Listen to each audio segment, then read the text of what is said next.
Any pro forma that you look at evolves, changes, more and more accurate over time as you vet. Starting off, all these numbers are completely off. Most of the time in any pro forma, you can guarantee one thing, that it is not going to work out like the pro forma. The idea behind the pro forma is to think through from a business perspective how things are going to work out. I'm starting on the summary page. All that summary does is summarizes all these tabs below. We've got assumptions, monthly revenues, break-even analysis, general administrative expenses, sales expense, marketing expense, research and development expense, service, employee count, and then different charts that we can look at, see where the monies are coming in and going out. CAC versus LTV, cost of acquiring a customer versus lifetime value.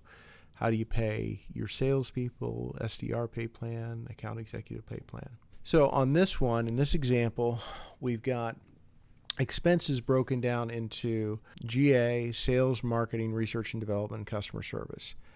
Revenues are up here, and those are based upon how many sales that we make. Those go across here, and one of the important things we got to look at is this is all in thousands. So when we look at 412, this number here is actually 412,000. How do we come up with these numbers? What are these numbers? If we go over to our assumptions, we can look at, for this example, this is a AA meeting tracking software. So the court is going to send DWI offenders to an AA meeting.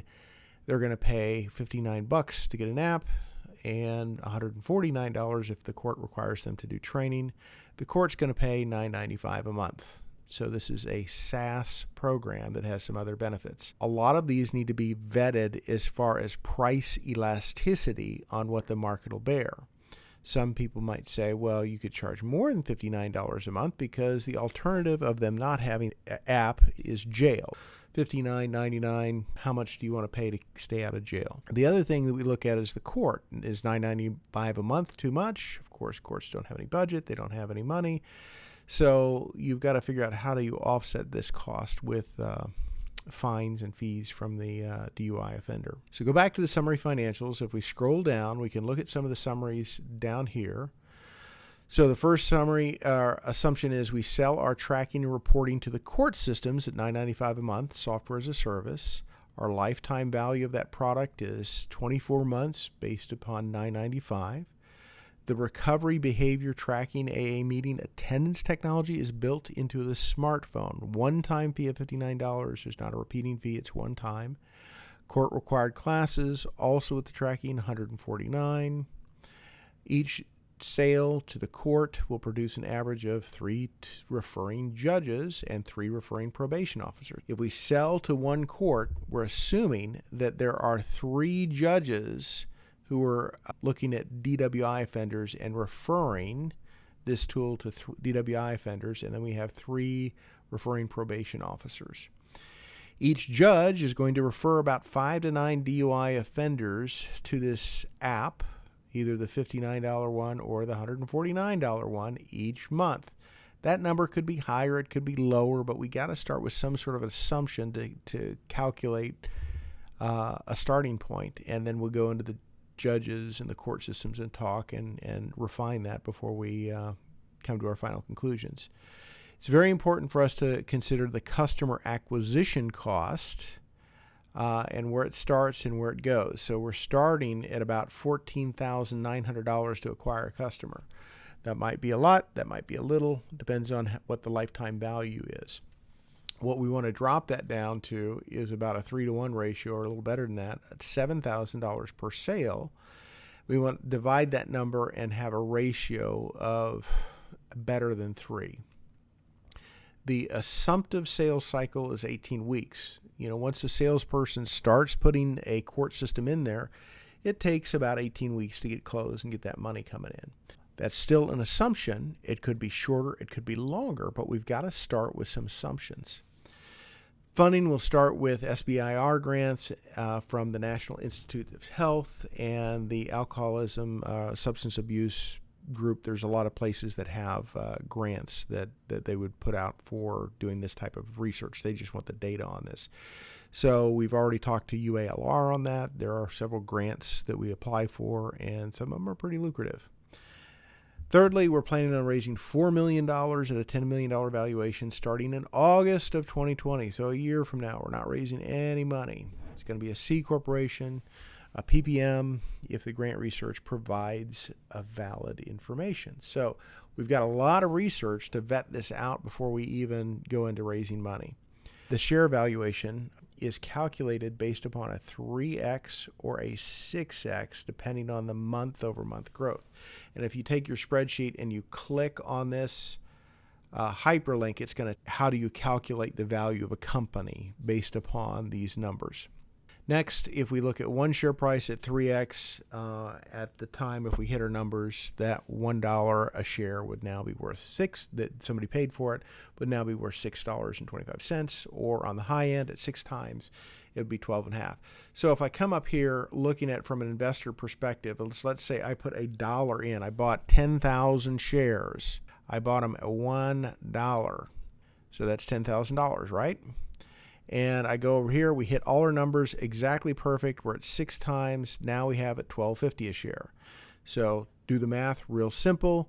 It's $125,000 that the investor would get based upon a $10,000 investment. So that's a really good rate of return, but there's a lot of risk in any type of startup. And these numbers are assumptions. These are what we're starting with, and we've got to go through and vet the system more to get better numbers. All right, the other thing we're assuming is we're going to average 3 sales a month. So when we start looking at 3 sales a month, we're going to need funding of about $4 million. Actually, the total funding to break even is $3.175 million, but let's say we're going to need to raise $4 million. All right, assumptions, when we go over here, if I change the assumption and say, okay, well, let's say we don't hit the 3 sales a month per sales rep and SDR. Let's say we only hit 2. So I change that number here, that number, and we go back over to the summary financials. Wow, everything changed. Now that's $836,000 or $883,600. All my numbers have changed based upon changing those assumptions over here. So let's move that back up to 3. And I'm assuming that if we have one court system, 3 judges in that court system will refer DWIs. And if we're referring 5, that's 15. Okay, so 3 times 5, that's 15 a month. That's how many we're getting. So those are going into the calculator. Let's say it's only 2. Well, all of those numbers over there change again. So we're not hitting those numbers quite as much. So we're trying to figure out what these numbers are as far as our assumptions. But we start with some assumptions. Go back over to the summary financials. We're back up at the numbers where we are. Now let's go deeper into this spreadsheet and say, how do we get there? So we look at our monthly revenues, and when we start looking at monthly revenues in 2021, we have a pilot program. So this is way out there that we're looking at this pilot program. And the pilot program is going to go through, and we're going to pilot it in this example here would be how many? We got 3 times 4. That would be 12 court systems that we would pilot it in. We'd say, okay, let's say we're getting 10 AA meeting tracking apps and then 10 apps based upon the training. So it kind of gives us a little bit of vetting on what we can do. Because this is residual income, we sell it 1 month and we keep getting those payments every month. So we continue to go up. The nice thing about a SaaS and why they're very valuable is it's repeating residual income. We're going through and we're going to say, okay, now this is our revenues. We're looking at our share price based upon a $10 million valuation. Somebody's going to say, oh, well, it's not worth that much. And somebody might say, oh, I think it's worth $4 million or whatever. Well, you got to start with some assumptions. So we're just starting with the $10 million. So a year from now, let's say we do all this vetting. We find out that the company's worth less than that, more from that. Well, we can recalculate. So how do we get to making money if you're that investor? Well, right now at 6 times revenue, this is where we break even in between these 2 dates. And if we're only at 3 times our valuation, we're breaking even right in here. So how many sales is that? Well, widen that up. We're getting about 298,000 sales a month. Now let's go through and look at this. If we have three sales, okay, 3 court systems that we sold into, That means that we have 9 referring judges and 9 referring probation officers, and they're going to send 7 people or 5 people to this application. So we've got 108, and we divided it into just the tracking. We have 65, which is about 60%, and then the tracking and the meetings, we have a little bit less, 43. So we're calculating, all right, this is the training, the online cast and training, and then just the tracking, and then the reporting fee is this, or the installation fee, and we have residual income of that. So that month we made $28,000. So we go through all these numbers all the way across here. We get all the way across and say, okay, yeah, if we hit the numbers, our company's worth $124 million. Is that true? Is it not true? I have no idea. We're starting with assumptions. We've got to start somewhere, and those numbers are definitely going to change. So then we look at what's called a break-even analysis. So we've got all of our expenses here, and then we've got investment, the cost of raising funds, some grants that we're getting, net investment. We look at our bank account balance right here, and we start off and we assume that we get a grant here. So we get a grant, we spend a little money, get some prototypes, hire a couple people, we're going across, we get another grant, so we're going to apply for several grants. We're saying we're going to get about $175K a year on some of these grants. And we look at our bank balance, and then we've got expenses and the bank balance, and we can see our bank balance going up, but we can see expenses going down. So we can look at this and say, okay, well, here's our numbers, here's our typical hockey stick curve that's going up here in the blue. Doesn't actually look like a hockey stick. It starts jumping up at this point, but this is all based upon sales. We go through here and we're raising money. In this example, we're going to raise, how much money are we going to raise? We're going to raise $3.25 million. Said we're going to raise 4, but in this assumption, we're going out there and raising this. So we have our big kickoff. We're raising funds. We're working with a couple people to raise funds. We get $250,000 the first month, and then 150, then 150, 150, 150. Some of these months are going to be higher. Some of them are going to be lower, but we're going to have to assume something. So raising capital, you can get somebody to throw in $1 million. You can get somebody to say, listen, you could try and raise funds for this whole period and not raise a thing, but you've got to have some assumptions on, okay, how am I going to build this business, and how much money is it going to cost me to build a successful business? Look at our GA expenses. We've got CEO, CFO, COO, hiring manager, outsourcing a CFO, sales operations, Six Sigma engineer, all of these additional staff and people and travel and rent and all these expenses that go in there. Well, all of those expenses don't start at the beginning, but as we go across, we have more and more expenses as we grow a company. Sales expense, we always start with that sales manager or somebody from sales that we're going to promote into sales, but we've got to start with a leader in the sales force, and that's our first hire.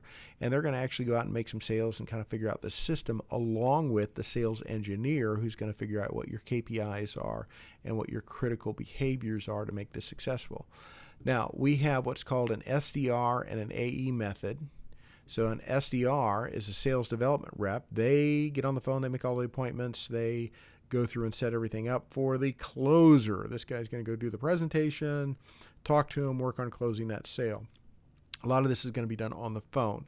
But when we combine those two, we have a better return on our investment. It's been proven time and time again on sales, because the guy who's the prospector is usually not the closer, and the guy who is the closer is usually not the prospect. We go through here, we're getting so many qualified appointments. Here's our close ratio. Here's our cost with commissions and salary. Then we start seeing some of our taxes come along here, and our benefits, your health insurance, all that stuff. So all those numbers start going into effect. We've got our sales management costs, and we go into our marketing expenses and how are we going to market? What are some of the things we need? Well, we've got to have a designer, a PR, social, marketing employee, pay-per-click, social media, swag, PR, outside video production, trade shows. This is a big trade show type of event, so we're going to have more expenses on the trade show. We don't start with much, but, first year, $12,000. Second year, $207,000. Third year, $286,000. So we increase our spending. On our R&D expense, we start off here. We don't have any employees. We're going to outsource a lot of this, but eventually We're going to have to get some people, because we're dealing with addiction. This is a behavior research to study research and what are some of the things that we need there. Then we've got to develop a curriculum and have a director to develop a curriculum there, educational curriculum later, because we're actually doing some of the training. We got our employees, and as we go across here, we're going to bring some of the development in-house, and so we get more into UI, UX designers, front-end designers, database gurus, cybersecurity, QA, DevOps, programming engineers, and we go across, we get more expensive. Customer service. So after you sell it, you got to install it. You got to keep the customer happy. You've got a customer success crew that's going to help with that. So after the product's in there, you've got to keep them using the product and happy with the product, or they won't continue to use it. Looking at the employee count, how many employees do you have? This is important because as we get to, let's say 61 employees, we find out that we're going to need a bigger office. So we look at those numbers to say, okay, well, how big of an office do we need? How does that affect rent? All that stuff that we look at. We also look at, and a couple charts, of course, we look at this and get the net income and the sales and the SDR pay and the worksheets that we have. But starting back at the very beginning, this is summary financials. This is how we look at it. We're trying to build a business and make it a profitable business, one that has value. So we go through and we look at all of these different numbers. So that's it. I'm done. Hope that explains it.